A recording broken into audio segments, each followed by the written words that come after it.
तो भाई जेकब फाटू और रोमन रेंस का मैच बैकलैश के लिए अब ऑफिशियल हो चुका है। पर भाई आज की रॉ में जो हमने रोमन रेंस को देखा उस रोमन रेंस से काम नहीं चलने वाला और ओरिजिनल ट्राइबल चीफ को वापस आना पड़ेगा। तो भाई आज हम मंडे नाइट रॉ के बारे में बात करेंगे, लेकिन फालतू चीज़ों को हटाकर, जिनसे शायद स्टोरी लाइन में भी ज़्यादा कुछ खास फर्क पड़ने नहीं वाला। तो सबसे पहले तो भाई रॉ की शुरुआत ही हमें ब्लड लाइन की एक बैक स्टेज प्रोमो के साथ होती है, जिसमें ओरिजिनल ब्लड लाइन हमें देखने को मिल रही थी। यहाँ रोमन रेंस कंफ्यूज थे कि जेकब फाटू के साथ आज उन्हें करना क्या है, और जिमी ऊसो और जे ऊसो से सलाह मांग रहे थे और जिमी और जे ऊसो अलग अलग सलाह दे रहे थे। जहां जिमी ऊसो पॉजिटिव पॉइंट्स बता रहे थे और जे ऊसो नेगेटिव पॉइंट्स बता रहे थे। जिमी ऊसो का कहना था कि भाई उसे फैमिली पालनी है अपनी, तो तुझे फेस करना है, उसके लिए बहुत ज्यादा पॉजिटिव साबित हो जाएगा। लेकिन जे ऊसो का कहना था कि अगर उसने तुझे हरा दिया तो भाई वो ट्राइबल चीफ की जगह ले लेगा और जो तेरा है वो सब उसका हो जाएगा। इसके बाद यहाँ से रोमन रेंस को समझ में आ जाता है कि जेकब फाटू के साथ उन्हें करना क्या है, जो कि आज हमें रॉ के मेन इवेंट में पता चलने वाली थी। यहाँ बस भाई पॉल हेमन और सैमी ज़ेन की कमी थी, बाकी ऐसा लग रहा था कि ओरिजिनल ब्लड लाइन जो हमें पहले देखने को मिलती थी वो वापस आ गई है।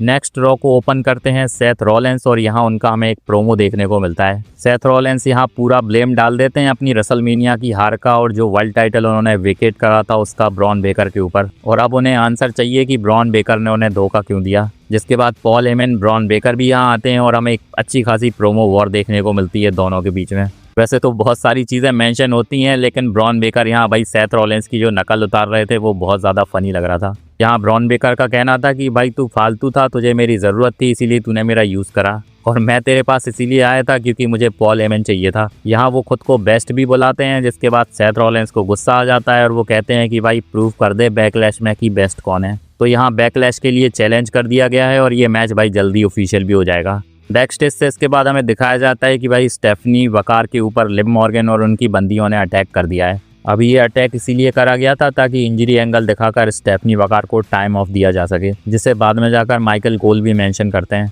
नेक्स्ट पेंटा और रूसेफ का मैच करवाया जाता है, जो कि पता नहीं क्यों करवाया गया था क्योंकि टाइटल तो इसमें इन्वॉल्व था नहीं, और बाद में जाकर रूसेफ हार भी गए। यहाँ नंबर 1 कंटेंडर ईथन पेज भी थे, तो रूसेफ और ईथन पेज दोनों मिलकर बाद में धुलाई करते हैं पेंटा की। जिसके बाद जेवॉन एवंस उन्हें बचाने के लिए आते हैं और अब शायद नेक्स्ट वीक इनका टैग टीम मैच हो जाएगा। इसके बाद नेक्स्ट बेकी लिंच का प्रोमो होता है, जहां उनका कहना था कि एजेली का चैप्टर अब वो खत्म कर चुकी हैं और यहाँ वो आईसी टाइटल के लिए ओपन चैलेंज करती हैं और उनके ओपन चैलेंज को ईओ स्काई आंसर करती हैं। बाद में बेकी लिंच यहाँ पीछे हटने की कोशिश कर रही थी, लेकिन ईओ स्काई उन्हें थप्पड़ जड़ देती हैं। जिसके बाद एडम पियर्स आते हैं और ये मैच ऑफिशियल हो जाता है। बाकी भाई मैच तो ये अच्छा था, लेकिन ऑस्का ने आकर यहाँ चुल कर दी, जिसकी वजह से ईओ स्काई इस मैच को हार गई। लेकिन शॉकिंगली पूरा क्राउड कायरी ज़ेन के नाम के चैंट्स लगा रहा था, पर कायरी ज़ेन तो रिलीज हो चुकी हैं और यहाँ उनका अब कोई काम है नहीं। इनकी फ्यूड का मेन रीज़न कायरी ज़ेन ही थी और उन्हीं को WWE ने रिलीज़ कर दिया। नेक्स्ट हमें जो हेनरी देखने को मिलते हैं, जिनका कॉन्सर्ट हो रहा था। शायद मैंने बताया नहीं कि जो हेनरी भाई परमानेंटली अब रॉ में आ गए हैं। यहाँ वैसे तो वो बहुत सारी चीज़ें मेंशन करते हैं, लेकिन वो ये भी कह देते हैं कि लोगन पॉल को फायर कर देना चाहिए। जिसके बाद लोगन पॉल की भी एंट्री होती है और बहुत ज़्यादा भड़कते हुए वो रिंग में आए थे। यहाँ उनके साथ ऑस्टिन थ्योरी भी थे और रिंग में जाकर भाई अटैक हो जाता है जो हेनरी के ऊपर, जिसके बाद उन्हें बचाने के लिए स्ट्रीट प्रॉफिट्स आते हैं। यहाँ लोगन पॉल और ऑस्टिन थ्योरी की धुलाई करी जाती है और ऐसा लग रहा है कि भाई टैग टीम मैच बहुत जल्दी इनका भी ऑफिशियल होने वाला है। नेक्स्ट हमें ओवा फेमी और ग्रेसन वॉलर का मैच देखने को मिलता है, क्योंकि भाई ग्रेसन वॉलर को लग रहा था कि उनके पास अच्छी खासी अपॉर्चुनिटी नहीं आ रही हैं। जिसके बाद ओवा फेमी उन्हें चैलेंज कर देते हैं। अभी हमें पता है कि मैच में क्या होने वाला था, तो भाई ग्रेसन वॉलर को स्क्वॉश्ड कर दिया जाता है और ओवा फेमी यहाँ मैच को आसानी से जीत गए। लेकिन इसके बाद वो एक प्रोमो कट करते हैं, जहां उनका कहना था कि अब से वो ओपन चैलेंज करने वाले हैं, तो जो भी भाई उन्हें चैलेंज करना चाहता है वो कर सकता है। अभी वैसे रसलमेनिया में ब्रॉक लेसलर को हराने के बाद ओवा फेमी के सामने किसी कड़क बंदे को डालने की ज़रूरत है। देखते हैं उनकी नेक्स्ट फ्यूड किसके साथ होने वाली है। Next match Raquel Rodriguez, Roxanne Perez, Bayley और लायरा वल्कीरिया का टैग टीम मैच होता है। ज़्यादा कुछ यहाँ देखने लायक था नहीं, क्योंकि आज रोक्सेन परेज के होम टाउन से रॉ थी, तो भाई उन्हें स्पेशल फील कराने के लिए विक्ट्री दे दी।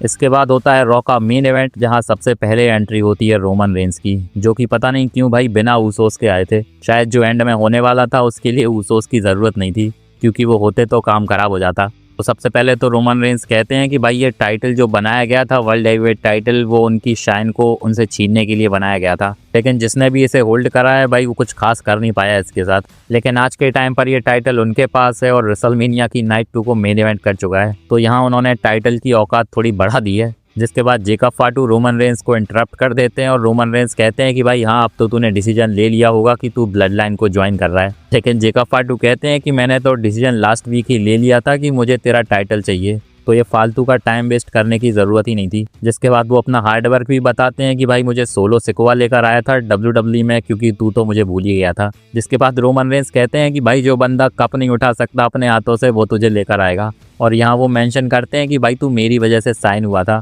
जिसके बाद वो कहते हैं कि भाई मैं तुझे मैच नहीं दे सकता क्योंकि ये तो नेपोटिज्म हो जाएगा। और यहाँ जेकब फाटू भड़क गए और रोमन रेंस के ऊपर इसके बाद वो अटैक कर देते हैं, और यहाँ भाई उन्होंने रोमन रेंस को खतरनाक तरीके से चोक कर दिया। जिसके बाद वो जाने लगते हैं और रोमन रेंस सीधा कह देते हैं कि भाई तुझे मैच चाहिए बैकलैश में, तुझे मिल जाएगा। तो भाई अब ये मैच ऑफिशियल हो चुका है और अब बैकलैश में हमें देखने को मिलेगा। जाते जाते जेकब फाटू कह के जाते हैं कि नेक्स्ट वीक तुझे रॉ में देखूंगा। तो भाई नेक्स्ट वीक भी इनके बीच में कुछ होने वाला है और शायद रोमन रेंस को थोड़ा अपर एंड मिल जाए, क्योंकि आज तो भाई WWE ने रोमन रेंस को बड़ा वीक दिखा दिया। रोमन रेंस को भाई अपने पुराने वाले खतरनाक कैरेक्टर को भी अब वापस लेकर आना पड़ेगा। बाकी वैसे कमेंट्स में बताओ आपको आज की रॉ कैसी लगी, और ये मेरी वीडियो अच्छी लगी हो तो इसे लाइक और चैनल को सब्सक्राइब जरूर कर देना और बेल आइकन को भी दबा देना ताकि मेरी वीडियोस की अपडेट्स आप तक पहुंचती रहें। तब तक के लिए मिलते हैं नेक्स्ट वीडियो में। धन्यवाद।